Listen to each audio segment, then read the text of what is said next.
قل كونوا حجارة أو حديدا أو خلقا مما يكبر في صدوركم فسيقولون من يعيدنا قل الذي فطركم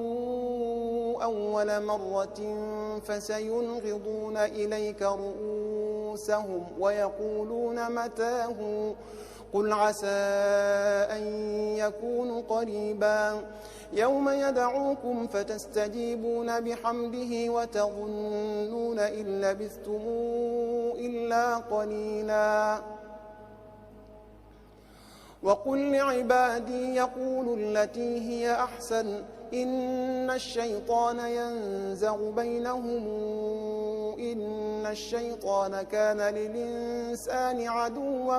مبينا ربكم أعلم بكم إن يشأ يرحمكم أو إن يشأ يعذبكم وما أرسلناك عليهم وكيلا وربك أعلم بمن في السماوات والأرض ولقد فضلنا بعض النبيين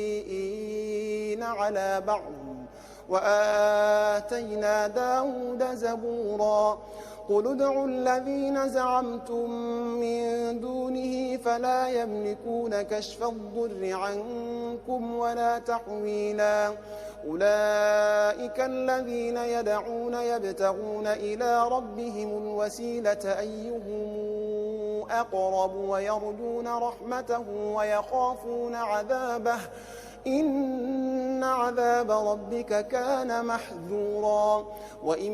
من قرية إلا نحن مهلكوها قبل يوم القيامة أو معذبوها عذابا شديدا كان ذلك في الكتاب مسطورا وما منعنا أن نرسل بالآيات إلا أن كذب بها الأولون وآتينا ثمود الناقة مبصرة فظلموا بها وما نرسل بالآيات إلا تخويفا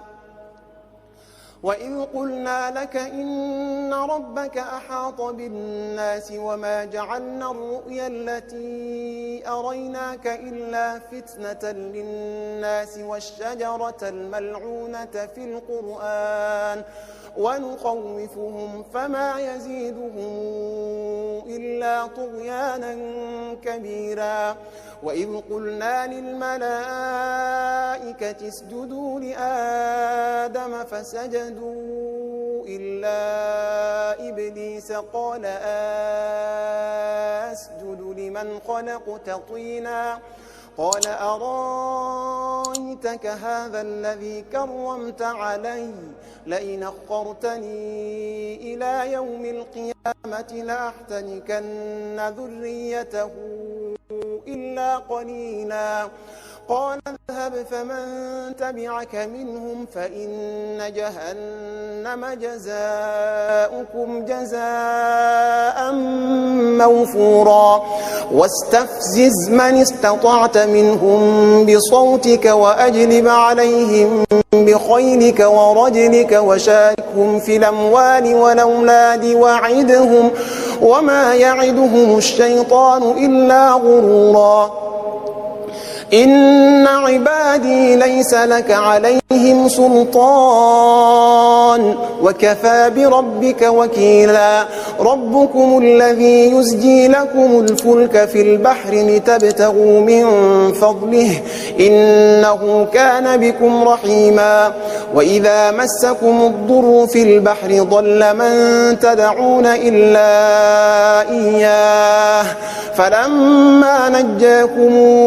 إلى البر أعرضتم وكان الإنسان كفورا أفأمنتم أن يخسف بكم جانب البر أو يرسل عليكم حاصبا ثم لا تجدوا لكم وكيلا أم أمنتم أن يعيدكم لكم فيه تارة أخرى فيرسل عليكم قاصفا من الريح فيغرقكم بما كفرتم ثم لا تجدوا لكم علينا به تبيعا.